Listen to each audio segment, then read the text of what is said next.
Good morning, everybody. Welcome to Drink Up Live podcast out there. For those of you that have decided to join us on this rainy, cold morning, at least here in Minnesota, it's rainy and cold, right, Adam? It's what it looks at out my window. I've not been outside yet. It's the luxury of working from home and doing virtual podcasts. That's right. That's what you live for every week. You live for this podcast every week. I know you do. Absolutely. At least I do, which is Yeah, yeah. great to see all you. Welcome, Dave Moore. Dave Morning. was on the podcast several months ago. Dave is the author of Launching Your Alcohol Brand in the U.S. So Great Dave was so time to gracious to come. a great time to launch a book about launching your alcohol brand in the US. Yeah, I'm All the actually head, dropping all the an headlines. article on that today. Yeah.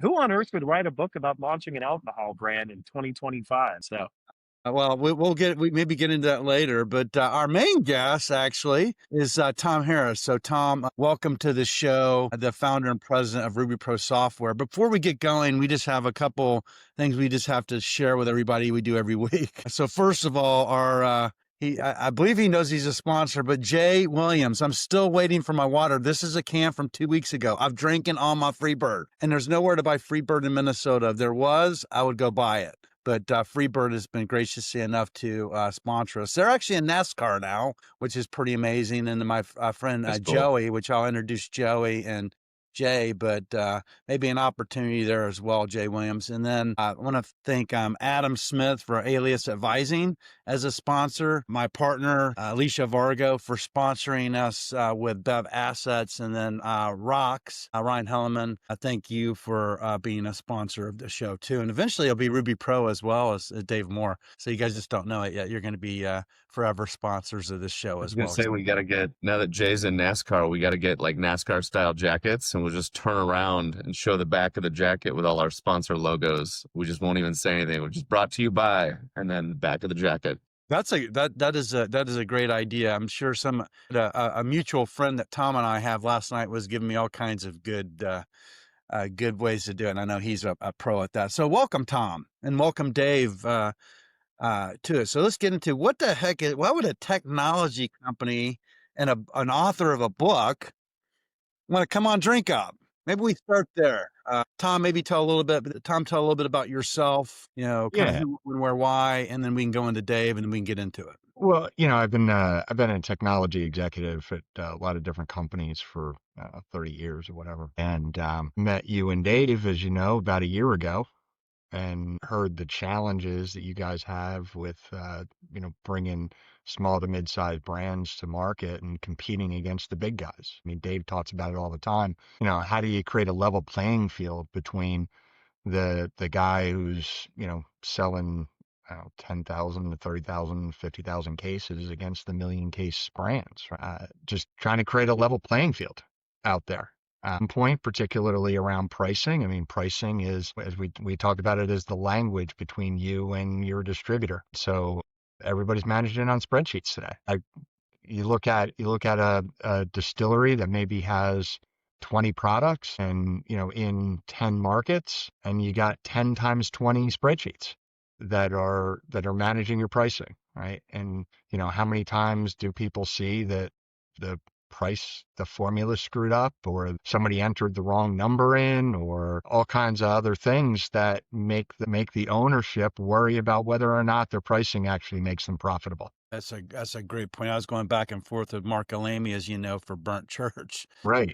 I still haven't got that answer back to him. He's like, well, Chris comes up with a different formula versus what I have. And I said, well, this depends how Chris is looking at it.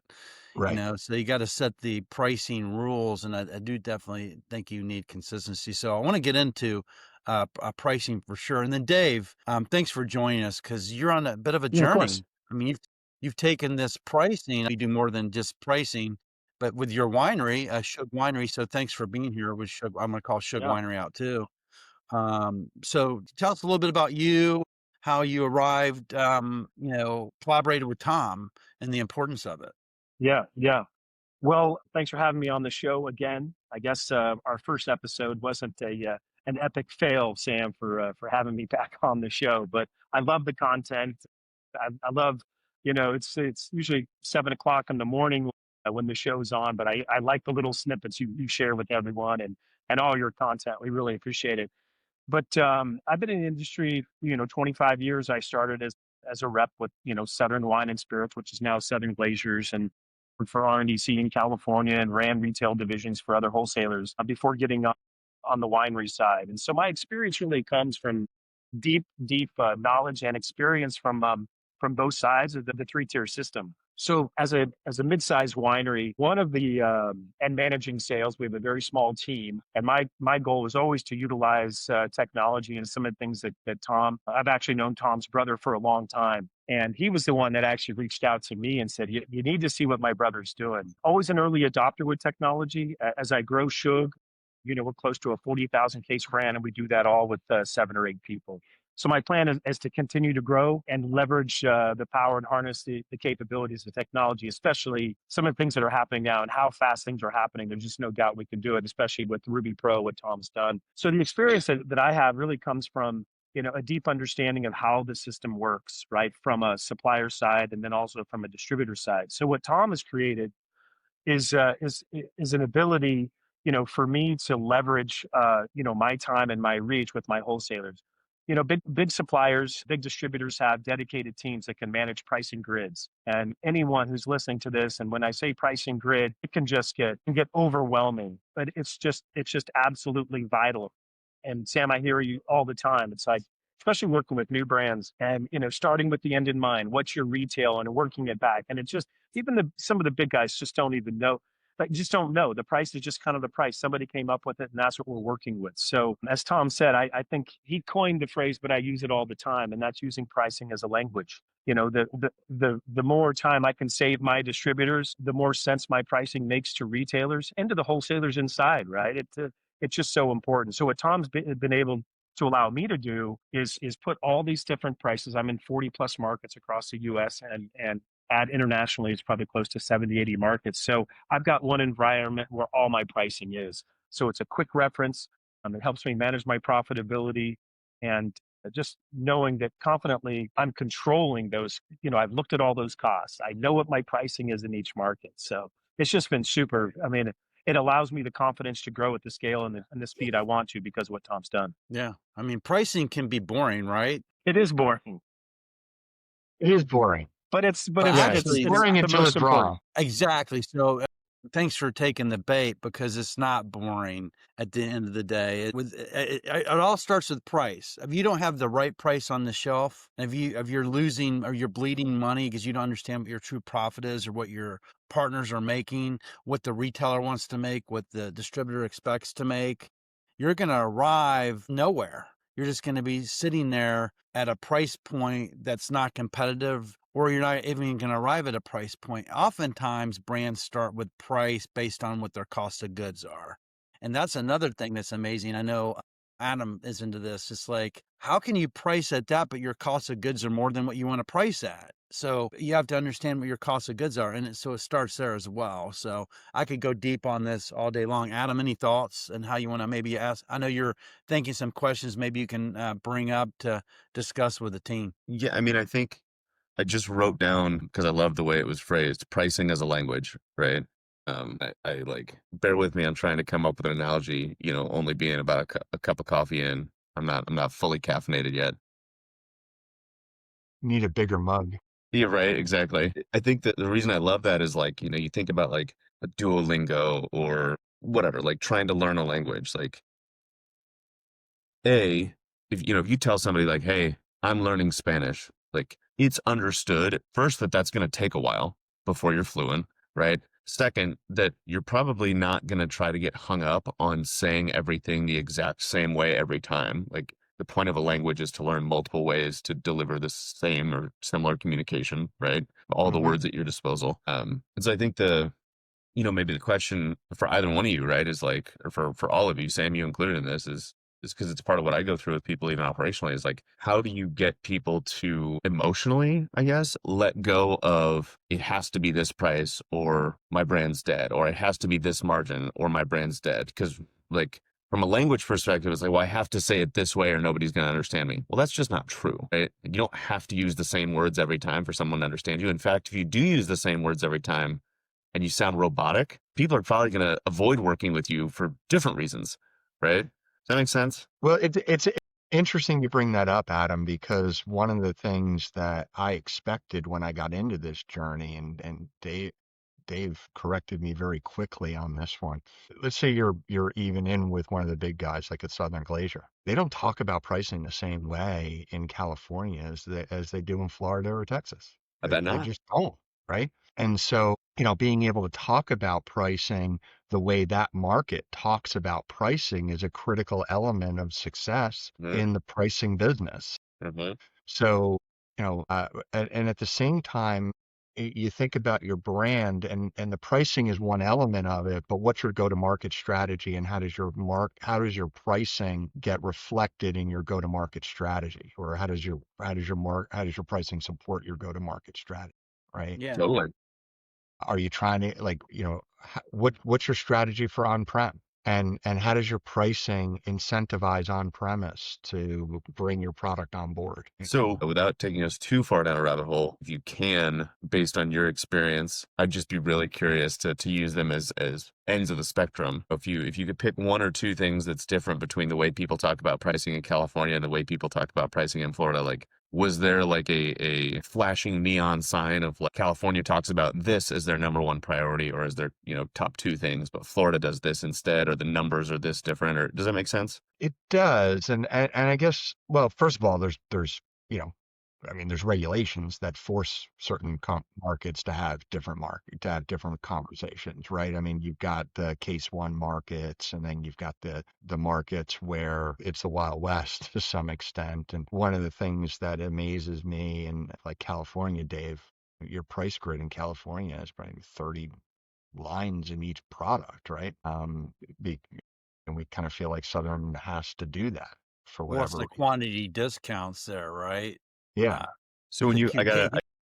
I love this. I got to slow you guys down because you guys all speak the sales language far more fluently than I do. When you say the price grid has 30 lines, what does that mean? Well, So like there's a, go ahead, Tom. yeah, go ahead. Go ahead. Okay. Nah, Well, it's your price it's a grid. You talk about well, it.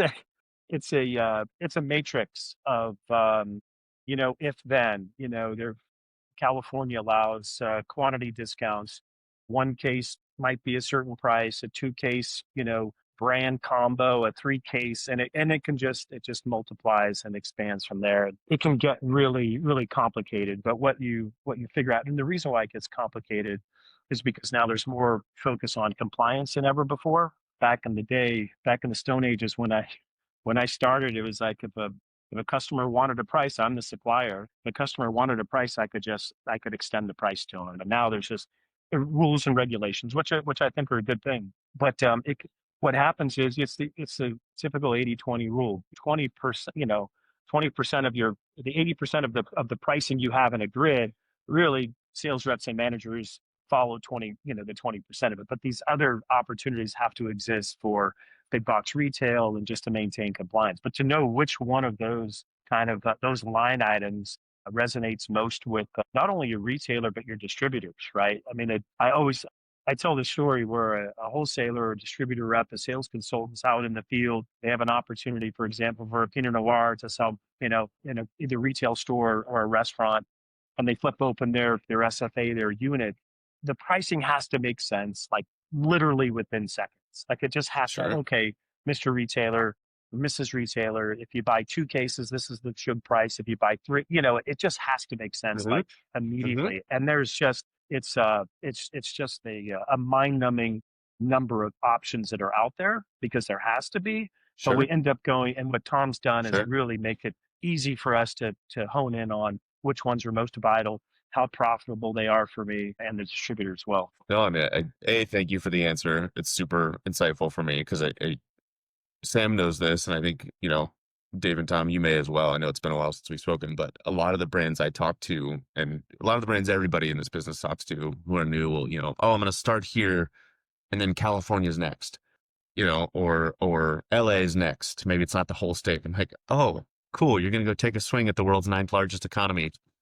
Awesome. Sounds good. Right. But I think that, you say things like an if then statement that very much tracks for me because I think the same way operationally. And so thinking through or having a little bit more context, I guess, for, I tell brands, I talked to a brand the other day, it wasn't California, it was Amazon. They were like, hey, what do you think about us selling on Amazon? I was like, let me run you through all of the awful math that you're going to have to overcome. And then I actually put him in touch with Eric Martindale. That's why I was reaching out to Eric, Sam, was trying to put a brand in touch with him. But I think to the point on, might have lost Dave.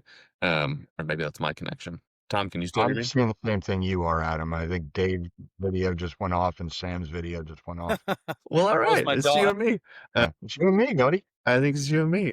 Maybe this tees up the question then. So I think that's part of the beauty, at least in what I saw a while back last time I was looking at it, what in Ruby Pro was I'm constantly arguing for brands on the sales side. Like I'll do the ops work. It's what I get paid for. But on the sales side, I'm constantly arguing for them, like every channel, every retailer, every distributor, like you need a thorough analytical breakdown of your numbers, right? Your sales, your margins, your so on. And that's a big ask. Like for somebody to sit down who's never done it before in front of a spreadsheet, even if you're mathematically inclined, that's just that's a time suck, right? Yeah, and it's a great point, Adam, because people don't get into wine and spirits producing because they love math, right? They Very get into true. it because they love the product, Right. getting in front of they love getting in front of restaurant owners and customers and and helping them enjoy the food experience or helping them enjoy the night out, right? So, a tool like Ruby Pro can give you a framework to capture those cost of goods and capture the distributor's cost and capture the retailer's cost so that you're not flying blind when you're thinking about what are all the different cost factors that need to go into determining what the profitability of that sale price is. And we have also what we call gaming models. You talked about, okay, people love to go from cost of goods up, right? And so what does my FOB need to be? And then what does that mean to a retail price? Well, that's a gaming model we have. We have a gaming model when you can start with your cost of goods and what kind of margin do you want to make? And we'll tell you what your FOB is based on that margin. But then you also have to understand what does the distributor margin need to be? And then what does the retailer's margin need to be? Okay, well, that's going to drive what that suggested retail price is. Yep, However, what did we think is a better gaming model, and this is the one Sam has always pushed, right, is the retail price down model.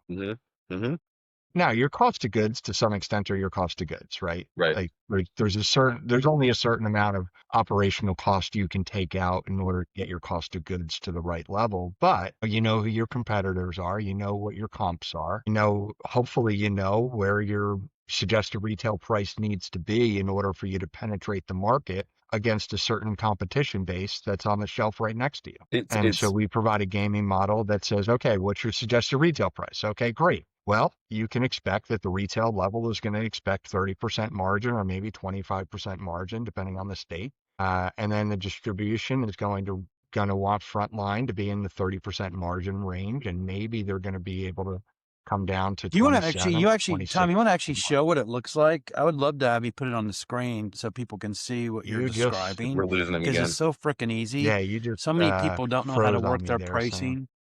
I think what he was getting at is, and maybe the bandwidth won't support it given the issues we're having with Sam and Dave, but I think he was maybe asking if you want to pull up. Do you guys have me? Do you have my audio? Yeah, Dave, we have your audio. Okay, we do. I'm in. Sorry, but I'm in Salt Lake City. It's Parents' Weekend. Go Utes! But I was trying to find. My wife is sleeping in the room. I'm trying to find a quiet place, and the little cafe that's not working. So I just stepped outside. It is not raining here. It's sunny and probably 50 degrees. So sorry you guys have bad weather. But if you don't mind, I'll just stay on audio if that's cool with you guys. Audio's great, man. Yeah. So I think what Sam was getting at, Dave, was if the bandwidth will hold for us doing a screen share, which is totally, I mean, we can give it a shot. Yeah, we can give it a shot. Why not, right? Totally. The question I have while you're working on that is, did we ever introduce you to a guy named Adam Callanan? Name's not familiar. So Adam, if you're listening or you hear this later, Adam is our buddy over at Pentane. It's his current company. He was the one who started and sold Bottle Keeper, the glass bottle, like metal koozie. Yep. So he knows his way around starting a company. But Pentane, it's so funny. I was talking to him the other day about this, and I said, because his focus with Pentane is less on, like, if Ruby Pro is the, margins, billbacks, sales numbers, state to state, like capturing that math, if you will. Pentane and Adam's program is capturing the math of, well, okay, based on all those numbers living where they live, what does that allow you to do from a marketing or a advertising standpoint, and what's your Okay. return on ad spend, and how do those numbers track, right? So obviously it all matters. It's all part of the equation, right? But I asked him the question the other day. I said, if I give you Adam rough parameters on, I want this shelf price, I want this ad budget, whatever, like, what's the equation? Like, what's the variable that I need to factor in to work backwards from that into, well, I cannot produce it for any more than X, right? Because if we start there, everything else gets a lot less stressful, right? And he was like, it's a phenomenal question, but he goes, I would start with, and I was looking for my notes. He's like, I would start with contribution profit to acquire a customer, and then back into average order value, with your minimum contribution profit being like 25 to 30 bucks. You want gross margin, all that, right? But I was like, again, which all of what we're talking about for a guy or a gal who's like, I want to make an energy drink, I want to make a seltzer, I want to sell a wine, is like, Yeah. it's just gonna break their brain, right? Yeah. But I think Dave could attest to, like, if you start there, everything, like, the dominoes just fall so much easier, right? Yeah. And I can't encourage, if there's anyone listening or new brands, is to hire Sam or you, Adam, in the beginning, to figure out what those margins are, what those gross margins, I would call them contribution margins, right? And it's so important to start there. I mentioned it in my book. When it comes to, it's a pain point with a lot of brands that I speak with and have talked to. They're like, oh, my product is this. It's so great. It's so much better than that. And I'm like, okay, well, let's take a look at your pricing. And I don't know about you, Sam, when you talk to some of your clients, like I get some resistance from people. It's like they want to enter the market, and this is the price. Well, these are your cost of goods. Well, this is what your price on the shelf is going to be like. Oh, no, I want it to be this price. Whether it's aspirational and it's value oriented or cost of goods, it's like it cannot be understated how important it is to make that very first step. At least get your target pricing right. The consumer, retail buyers always say that the consumer will tell Dave, well, I want my price to be, well, the consumer don't lie. Consumer Let's doesn't put it lie. out there, and Yep. if they buy it, they buy it. So it's really pivotal. Sam, I don't know if you want to mention that, just like, because you come in contact with a lot of new brands. I do here in the Valley, in Sonoma Valley. A lot of new brands will come to me and ask about sales strategy and stuff. I always start with pricing. I mean, it's a whole chapter in my book. It's just, I think it's not, I like it as well. I like numbers. I like spreadsheets. I like graphs. I like data. I like those sorts of things. But what we really want to encourage our founders and our brands to do is get out there and be in front of customers and show the passion and all those sorts of things, knowing that their pricing's in a great place. Yeah, it definitely starts with pricing. When we have an initial conversation, I ask a few things. One is, who's your competitive set? And the reason I ask that, that's going to inform the price you're going to be at. And I'm saying, based on the competitive set, this is the price you need to be at. Then we go to the discussion. Tom had mentioned I work it backwards. I'm like, okay, in this market, what this retailer expects to make, or the account, they're going to make 30%. Sam, I think you wanted me to share the screen, and I'm able to do that if you guys want. Yeah, please do. Yeah, try. What I'm describing is he's going to share the screen, then we work it backwards to the distributor, what they need to make, and that's probably around 25 to 30%, right? Yeah. But the problem is, we'll get to the cost of goods, and this is a real life example, or maybe he's going to show, but I had a supplier, their cost of goods, they were losing money based on that. Are you guys able to see the screen here? Mm-hmm. Yeah. Yeah. This is what go ahead, Tom. Yeah. So like this is an example I use for tequila brand, right? And I've got wine examples if anyone wants to see those. But Adam, you had asked about like how many lines in the spread in the price grid. Well, this one has 4. And like I said, I've seen ones with literally 30. But you can talk about front line. I think Sam calls it false line. What does the front line number look like for your conversation to start with the distributor? But then in this particular case, we have a one case upfront deal, which is really where people are going to talk off of. This really frontline is really just talking about what is your total discount. But then what's your depletion allowance in order to get to this number, right? In this case, we've got no depletion allowance, but for a one case, for any customer, whether it's on or off prem, and it's standalone, meaning it's only good for this one product. Mm-hmm.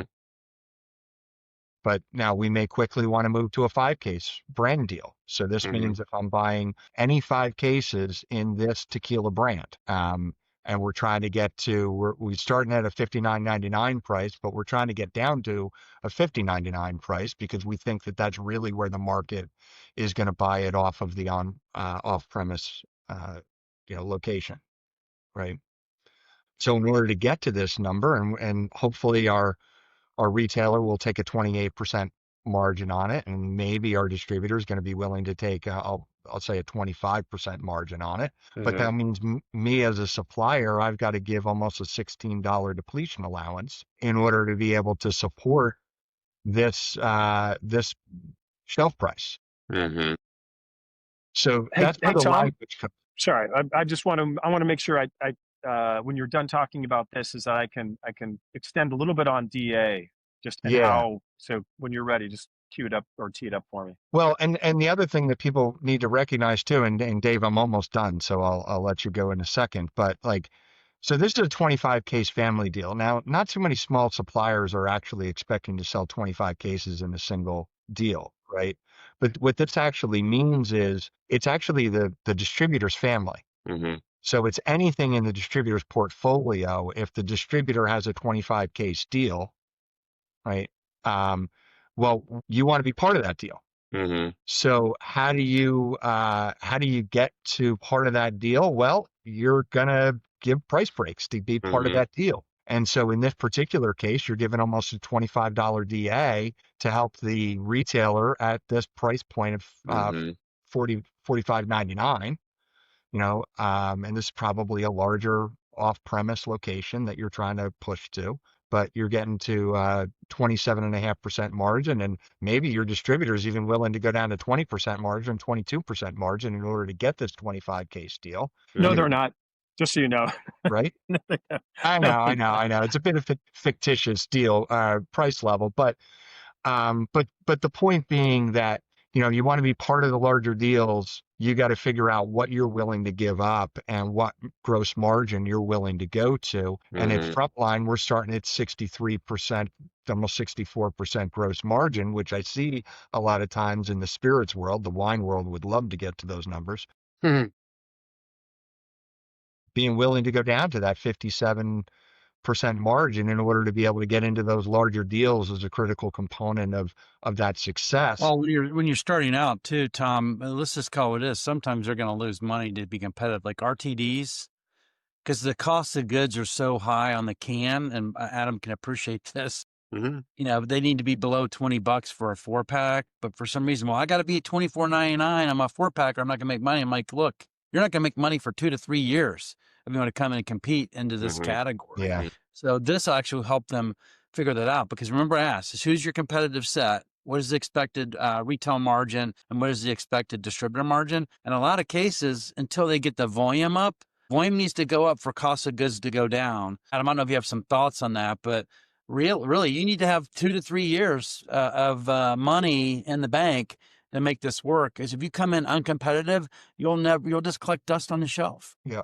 And by the way, the one other thing that I'll throw in there, and be great to hear from David about depletion allowances, right? But we're saying this is our FOB, but you need to recognize this is not the distributor, what the distributor is calculating their margins off of, right? They're taking their margins off of the lading cost, which has to include the state sales tax, the excise tax in the state, because every state has them. It also has to include the shipping costs from your location to the distributor, right? And in a lot of cases, there's other taxes like local taxes that they want to take into account. Maybe they're selling into New York City or some other place that has a local tax, right? So, you have to recognize too what the distributor is actually calling their cost basis, and it's not your FOB. Yeah.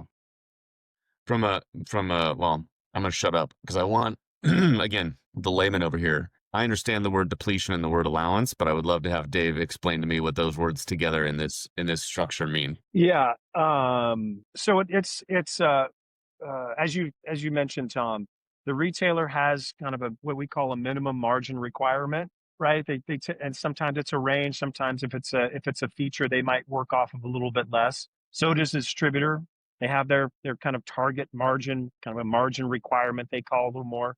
They're willing to lean in on other opportunity buys or whatnot. And I know we're talking a lot about setting up pricing, and it has to start there. But I also want to speak to those mid-sized suppliers out there, and maybe distributors are on the phone, that what this tool allows you to do is participate in these bigger deals. Maybe you're not familiar with how a depletion allowance works, and what that is I sell my wine at full FOB to my distributor, let's say in Florida. As they sell the wine through the particular channel, there's a depletion allowance that they send me a bill back to the winery to say I sold 3 cases at this off-premise deal and 10 cases at this on-premise deal. And so they're billing me back. That's a depletion allowance I have guaranteed, or I promise to pay for every case that distributor sells. So the advantage for me is I get my cash soon, right? My distributors pay in 45 days. I get cash on full FOB, and then I'm tracking. And the other thing we haven't talked about yet, and I'm certainly anxious to discuss that on this call as well, because Tom and I are talking about this next week, about me turning on his capability of auditing those bill backs. So number one, Ruby Pro allows me to, it would take a team to be able to do and manage all the DAs and the profitability and speak with each one of these trade development markets and find out what pricing levels Shug is capable of participating in. But the next thing, and I'm really looking forward to doing this with Tom and his team next week, is turning on the capability for Tom to say, hey, Dave, with your depletion allowance bill backs that I'm sending to Ruby Pro and the depletion reports that I'm also sending to Ruby Pro, Tom's going to be able to calculate how many cases at what level, what DA level, right? What discount level, how many cases of each I sold. And here's the example that I give. I noticed in my Chicago market, it's a really competitive on-premise market. I've got a wine from the Petaluma Gap. It has to be at a certain price for it to be, it's got to be below $20 to be competitive and buy the glass. Well, by the time I give my DA, my depletion allowance, my discount, my support, it's a pretty it's a lower margin than I'd like at the winery. And I expressed that to my distributor, and they were able to come back, because I don't have these reports at the hand, but this is stuff that Tom's going to do, is be able to say, well, Dave, you're only selling 12% of the wines you're selling are at that level. Look at the ones here we're selling at full margin for you. So this blended margin is just pivotal. It's going to allow me to say, okay, I might have to concede a little margin, a little profit on one particular item, but I'm making it up on another. And Hey, that on process, audit, Dave, real quick on audit, just so I'm clear, are you, is Ruby Pro able to match up with, are you on VIP, Dave? I'm assuming you are a VIP customer. correct. So are you able to, But I'm even sending Tom, my other distributors are not on VIP. I can just send him depletion reports. So he takes those depletion reports, and then he basically is able to aggregate the data to say, okay, this is what's going on at the different levels. Correct. Yeah, that's correct, guys. So I just turned on this field, by the way, over here for percent of business, and we talked about it a little bit ago. Sam, you started talking about it. Yeah. And you got the different price levels, right? But part of the question when you're really trying to figure out what is your true profitability in a particular market is really what is your weighted average. Correct. Right. And Correct. so, when you look at, hey, we're going to sell 60% of our cases are going to be sold at the 1 case deal, right? And maybe we're going to get 30% at the 5 case brand, and we'll get 10% at the 25 case family, something like that, right? Well, maybe you're willing to bring this number for the 5 case family down, recognizing if it's only 10% of your deals, but it's going to get you on the shelf at larger retailers, right? You're willing to take that down, but you're still going to wind up with a 62% gross margin in the market, because that lower margin deal is only going to represent 10% of the sales, right? And that's Correct. a lot of what Dave's talking about right now. We can take in your depletion allowances and we can bounce that up against your price grid, which does 2 things. Number one, is it tells you whether or not the distributor is charging you back a depletion allowance that you've actually agreed with them on. Right. And we see it all the time where distributors are sending in a price. And I'm not saying any distributor is doing anything, nefarious. I'm saying that, hey, a lot of times their back end processes aren't that great, honestly. Mm-hmm. Yeah, remember, people are working off of Excel spreadsheets on all this stuff. Mm-hmm. It is wrought with human error. The systems today in 2025 are still just, it's no one's fault, Tom, as you say. It's just mistakes happen. And so, for Tom's team to be able to, this isn't anything new. This is standard practice. What Tom's been able to do and his team with Ruby Pro is, you guys started the call off, is level the playing field. What I have here is I have a team of analysts, basically. It takes a little bit of time to set up and those sorts of things, but it's just, the value in continuing negotiations, getting opportunities coming back to me to say, Dave, we've got an 89 location retailer that we'd like to offer this price to. I can just dive right in and start, gamifying, as you said, Sam, and just kind of looking in and going, okay, well, let's say how many cases we're talking about. And now we're negotiating. And anyone on this call that understands sales, it's like, if we're talking, that's a good thing. We're talking. Mm-hmm. Okay, let's keep it going. What about this or what about that? And negotiating just as much as you're with your retailer, you're negotiating with your distributor as well, and they're negotiating with you. So this has leveled that playing field. Larger suppliers have teams or dedicated personnel to do this. Tom's done it with a tool. Right. So This is your RevMan team. You don't need to hire a RevMan team. You have it right here. Breakthrough has, I think it's probably 3 or 4 people a market that they're just RevMan. That's all they do is pricing. With this tool, sorry, distributors, you could probably use this tool and probably reduce your manpower, become more efficient, quite frankly. So I'm not trying to get rid of jobs, just repurpose them, I guess I would say, for the folks. But Sam, I want to jump in real quick. We got welcome Cogs. Good to see you in the chat, buddy. Several comments from Robert. So first the comment and then the 2 questions. So he said, absolutely, Sam, these alcohol margins are in a different galaxy. We start in the negative position and then start to chase margin and improve the verticals. His 2 questions are, A, how can a brand owner dictate the price? Doesn't the current market condition dictate the price points? And 2, B, on-premise equals food service and off-premise equals retail D2C, correct? Correct. Okay. And so then from a price dictation standpoint, right, like for all of you, I guess, I mean, is there any, maybe let me paraphrase or phrase it differently. Is there any world in which the brand owner is truly able to dictate the price, or is it really more of a... Yes, 100%. Okay. Totally. And I mentioned in my book, I met a brand owner at a conference recently, and she had an aspirational tequila with a great package. And she was like, we were talking margin. She's like, oh, my margins are, 200. And because she's created the value, right? I mean, I mentioned in my book, one value is value pricing. Like I have single vineyard Pinot Noirs that I make and I sell mostly direct to consumer here at Shug in Sonoma County. When I buy the fruit from these well-known vineyards, it's more expensive fruit, right? The winemaking process and barrels and new French oak is slightly more expensive than my Sonoma Coast that retails at $19.99. But because I can sell a bottle for $80, the cost of that wine is not 4 times as much. It is more. Sure. But if I can create a wine and sell it at $90 a bottle and I sell out immediately, to say, okay, well, I'm going to take my customers with me then. It's like, hey, I'm going to make it slightly more exclusive and raise my price. There's nothing wrong with me as a brand owner to answer your guest question. Like they can absolutely dictate it for sure. But that Pinot Noir, it's worth every freaking penny. It is a really good product. It really is good. I'm waiting still for my samples, Dave. I guess. And this is where like I'll come buy him dinner. Come to the cave actually and visit you. Come on out and see me, guys. That's the best. Yeah, that's what we need to do.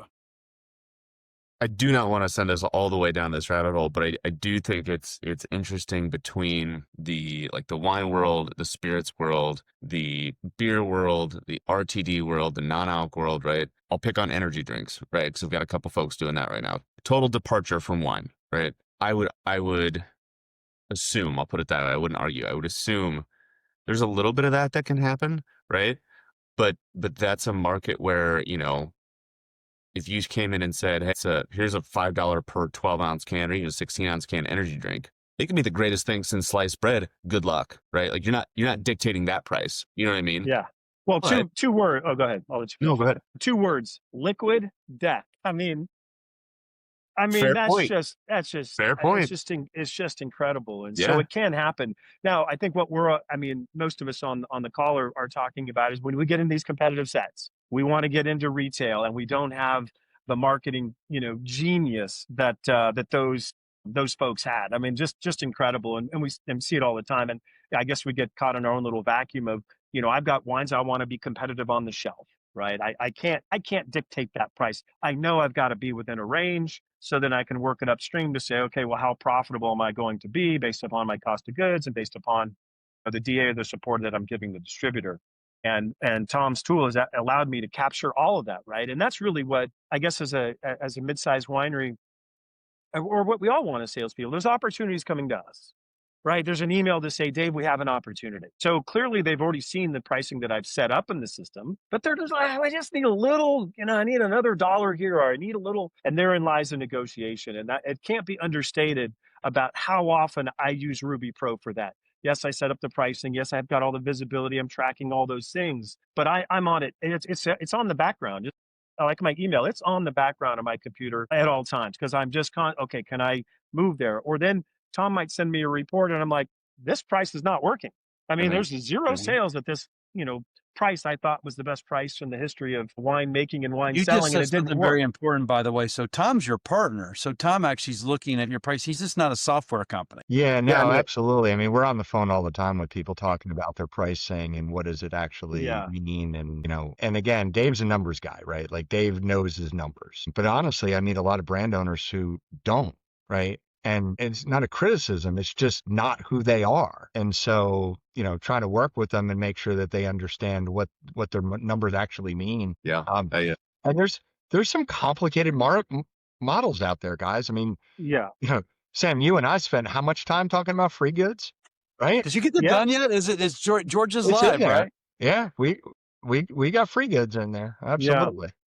Well, what's so important, Tom, about that is how Ruby Pro can be used towards those ongoing discussions, those languages that, and keeping the conversation, keeping you engaged with your distributor. I was recently at a trade show in Florida, and I noticed the new vintage of my Sauvignon Blanc was $2 higher than my Chardonnay and my Pinot Noir. And Sauvignon Blanc, I should be. Is somebody getting attacked there? Or is it sound like the wolves in Minnesota? Not are at me. the door, That's the Adams dog. It's not my dog. I didn't realize you could hear my dog. Yeah. So It's not me. so I noticed this, right? I'm like, and I went to my trade development manager and said, hey, we got the wrong price. Can I quote, for the trade show, the price it should be? And so to follow up that meeting with one email, going inside a Ruby Pro, capturing that line item, the DA that I'm willing to give to get it to the price that I want, looking for those yes or no answers, approved or not approved. And if you as suppliers can get to the point to where you're sending emails like that to your distributors to say, I've already done the math. I know this is your margin requirement. So they can you're going to be so well appreciated by your wholesalers. And I know this not only because of the feedback I get as a supplier, but also as a distributor. I was in charge of those things. So when I had a supplier engage with me, that instead of sending me an email to say, hey, can we schedule a Zoom to talk about the pricing in Sauvignon Blanc? Shit, that's going to take a week. And then when we have the live call, it's going to take another week for them to do the math on their end and bring out the grid and all those sorts of things and get it back to me with one email. I can get approved. And so the amount of time it's saved and the rapport you build with your distributors is just a tremendous value for a winery like my size. It's a great point, Dave. And there's another trend that we're seeing, right? And Sam is driving this trend hard, but it's the idea that, especially in the smaller brands, the broker model is a critical model for success, right? Like you can't be in every state and be able to drive sales effectively in your state. Dave, how much traveling are you doing in order to be able to keep yourself present in the distributor's mind all the time, right? So, what we can do here in Ruby Pro is we can give your broker access to the pricing directly. So they always know what the latest pricing is. They don't have to hunt for it. Additionally, they can create draft pricing. They can't publish it. They can't make it the final pricing, right? But but they can create a draft that says, hey, I'm going into this distributor tomorrow and we want to talk about, how do we drive this product? Maybe it's the vintage that you're trying to make sure gets off their shelf, or maybe it's something you're just introducing into the market, whatever it might be. And you want to empower your broker to have those conversations, but you still want the control over what that pricing is going to be. Giving them access to the information that they need to be successful, but maintaining that control as the owner is a pattern that we're seeing a lot now, and giving empowering the broker to work on your behalf, but maintaining that control as the owner. Yeah, I think that's going to trend. We're going to continue to see. I'd like to hear Sam's thoughts on that. He's built a robust business on this idea that we have, we just, not even an idea, the fact that we have fewer wholesalers in the market. We've got, more brands than ever, and being able to manage that, right? To be able to, I do use brokers, and I like to call them more sales agents than brokers, Yeah, thank you. agencies in the I market. guess we call them 2 sales agents as well. Yeah. And for me to easily go in and calculate what the fees are or what the margins are for that particular, market just allows me to manage my profitability. I would like to say something about, the negotiating with your wholesaler and with your retailer, when those opportunities come in, those, that retail opportunity. Well, let's flip it and say a slow moving brand. One that's not moving. Let's do that, right? Let's go on this pain point and pull off the Band-Aid of like, shit, I put the wine in there. The pricing was perfect. Everything was perfect. And then nothing happened. And typically what the response you'll get from your distributor, Sam, I don't know if you have any thoughts on this, happens in, that first answer is like, well, let's do an incentive, because, and I think the reason for that is because that's kind of like the easiest way to offer something that might move the needle, right? Now I haven't thought about incentives, and they, that's why I think it's that word incentive. And Sam, I don't know, when you were, distributor or supplier, kind of how often was that kind of the first, when something wasn't moving, incentive is like the first answer. It would be an incentive for the team, and also would be tastings for the retailer and account. Let's activate the account in the marketplace, and let's put a deal together, actually get them to drive. Got that. Put a deal together. That's what I was hoping you would say. Sometimes you ask me questions like that, you put me on the spot. So I would just turn it right around and flipping it right on you. But you hit it. You're exactly right. Let's put together a program. And so if you've got your pricing and your structure inside of Ruby Pro, now we can say, hey, if we dropped, we're sitting at $21.99 at most markets, especially in today's market. In my opinion, you got to be $19.99. It's just kind of, that's the, then you can do this math. You can do some things internally with yourself, or maybe even with your team, run a few different scenarios. And now when you get that distributor on, on the phone, you can say, hey, let's do what's called a margin enhancement for the retailer. And we know their minimum margin's 30%. What if we did a deal where we're giving them 35%? We're enhancing their profit margin.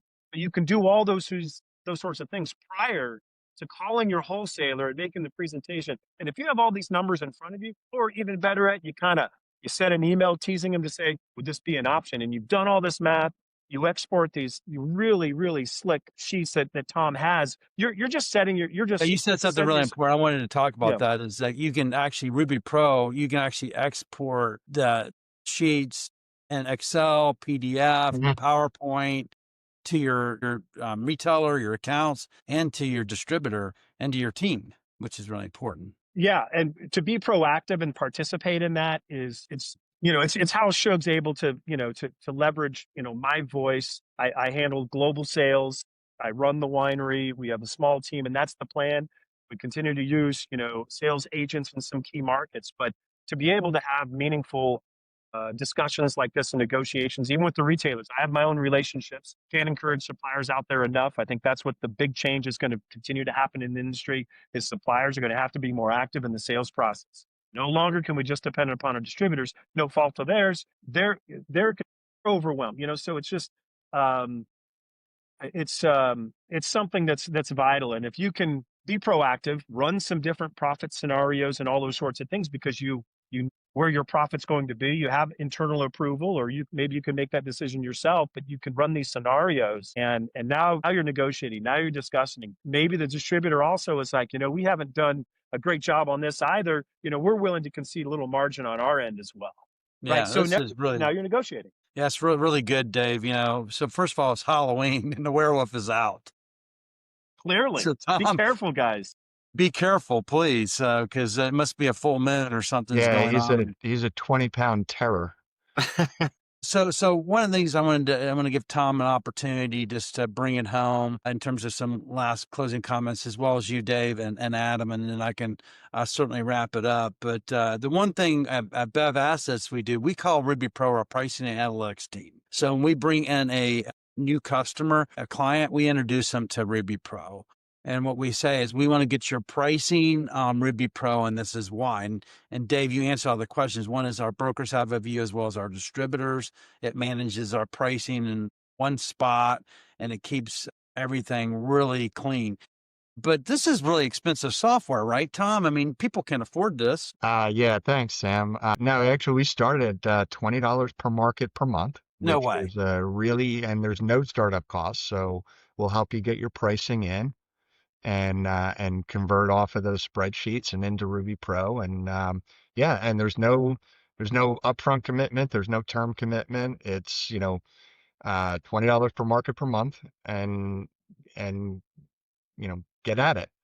I mean, in terms of like my perspective on this, Sam, I think what we're doing is we're leveling the playing field. Yeah, you absolutely are. You pay $20. A market would be like Florida, or if like you had a different structure in Tampa versus Miami, like Tennessee would be a good example. You Right. might have Knoxville Yes. structure. I guess the best example would be if you had multiple distributors in a marketplace. Yeah, like Tennessee's a common one where you might have a couple of different distributors in Tennessee just because of the nature of that particular market or Right. sets of markets. So like Tennessee can be multiple markets. There's a few other states like New York where you've typically got upstate and metro. But yeah, I mean, you can look at it as where you've got a price negotiation between multiple distributors. Each one of those is a market. Got it. Right. And then, so how do people find you? Well, I mean, lost first of Dave. all, my email address, tom.harris@rubyprosoftware.net.com. Love to hear from you. Okay. But the website, you can come on and ask for a demo, and we'd be And what's the website? Is that www.rubyprosoftware.com? www.rubyprosoftware.com. And yeah, just love to meet you and talk about what your current situation is. Is that right there? Ruby Pro That is Software? correct, Sam. Great job. Okay. Yeah. There you go. And the other thing I'll put out there, if there's any wholesalers listening, we also have solutions for wholesalers. I mean, we meet a lot of wholesalers that are on this mid-sized, small side of the market that are still using QuickBooks. And, it's a nightmare managing your inventory, especially if you're in a state like New York or Pennsylvania, where you've got, price posting states and you're double entering everything. You're managing your spreadsheet for pricing, but then you're also double entering that pricing into the New York, state liquor site, right? Yeah.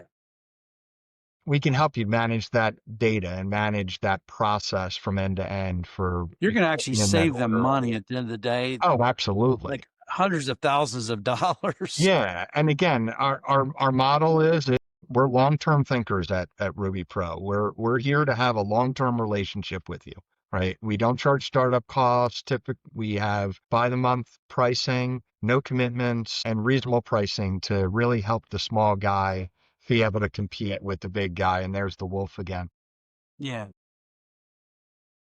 Yeah, it's we just, like I said, we want to be partners with you for the long term, and we want to help the small to mid-size suppliers and wholesalers really compete against those large guys. Yeah. Honestly, we're seeing that the small guys, especially, are seeing advantages over the big guys. 100%. And by the way, this is not just spirits, wine, and beer or cannabis products, Adam. This is food. Oh, I'm This aware. is- Oh, yeah. I have an introduction to a few people teed up. I'm going to sign up for you get off the phone. Okay, Well, it's good. funny because actually one of our largest customers is actually on the food side. Funny.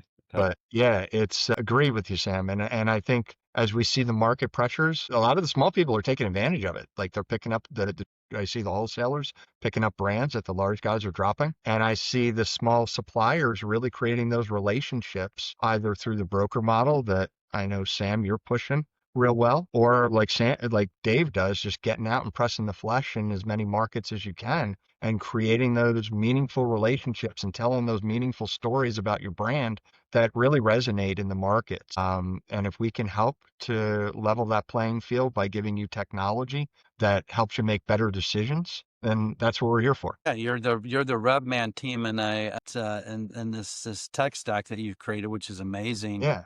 I'm excited to get into the VAT taxes in Kentucky, so I'm just calling you out live. Yeah, and we're constantly improving the product, right? I mean, there's every state has its own nuance to it. Yeah. But yeah, and as you know, Sam, we love to partner with our customers where they see that there's a need. We're happy to fill that gap. Yeah. Hey, we have to ask the final question. I'm going to ask Tom the final question, and we can wrap up.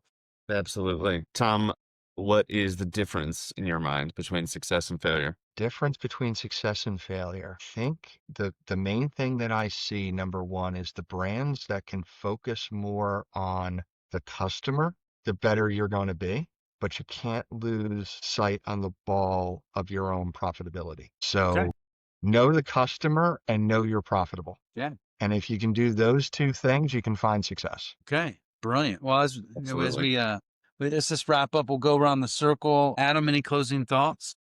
Yeah, I mean, I'll call out some of the phrases I loved. I mean, again, pricing as a language, and what Dave mentioned about having Ruby Pro running in the background. I think a lot of brands, at least a lot of the folks that I talk to, regardless of where the question comes from, a question will come up, and it's as it should be immediately like, oh, I got to take a look at the numbers. Should, absolutely. But the problem is if you don't have something like a Ruby Pro, or I'll call out Pentane, or cost a good sheet that I do. If you don't have something like that constantly up and a working document that oh, I'll take a look at the numbers, will take you a day, 2, 3, a week, 2, because other stuff will come up and you'll forget about it, and then you'll end up making a in the moment decision based on how you feel, and you'll go, oh yeah, it's fine, we can afford to lose $1 here, $1 there, we'll take a bill back on that, whatever, and that adds up, and then you look at your numbers at the end of the month, you go, oh, we lost a boatload of money. So I think that's the point I would leave people with. And then finally, it's the same thing that Sam brought up, is like folks like Tom and tools like Ruby Pro can be affordable and give you kind of the leg up or the tool in your tool belt to be able to compete on a larger level, and so take advantage of them. Tom, anything you want to discuss that we missed, or any closing thoughts on your end? I think we covered a lot of ground here, guys. I mean, it's a complicated topic, honestly, and we're trying to make it simpler. And it was a great question, Adam, about what drives success versus failure. And what I love is the idea that I can help brands spend more time in front of customers and less time worrying about whether they're profitable, but giving them the tools to know that they are. And so, if technology can help you spend more time with the customer, that to me is the benefit. And at the same time, we can drive your costs down, or we can, give you better visibility into better decision making. That's gonna just help you in all facets of the business. No, 100%. Y'all are excellent partners. Again, we tell our clients, and we copy on a lot of messages to our clients. We're like, this is our pricing and analytics team. It's really important that everybody understands and listens to what I'm telling you. Is what Ruby Pro is. They're partners. They're not a technology company. They're a solution Sure. company. And it's funny because like meeting guys like you and Adam and Dave, that really understand the business side of alcohol. So many brands we see are focused on the formulation. They're focused on the taste. They're focused on the differentiation of the product, which I'm not saying isn't important. Of course, it's important. Totally. No, of course it's important, right? But if you want to be in the business long term, you got to find a way to be profitable. 100%. And that's so one of the best investments you can make is with you guys. You bring great value. I'm so excited that you came on the show today. Yeah, I'm grateful to have the I would opportunity. encourage everybody to go listen to this show. There's a lot of things that were shared in here, little nuggets that you'll just capture if you go back and re-listen to it. I know that several friends do that, but wishing everybody a happy Saturday. Thanks for joining us on this rainy, cloudy, cold day in Minnesota. At least it's where maybe it's sunny somewhere else in the world. And we'll catch you soon. I ask the two of you to remain on the line because we got to make sure this stuff downloads. Yeah, appreciate it. Thanks, Hey, Tom. thanks again, guys. All right. Lost Dave, so I'm not sure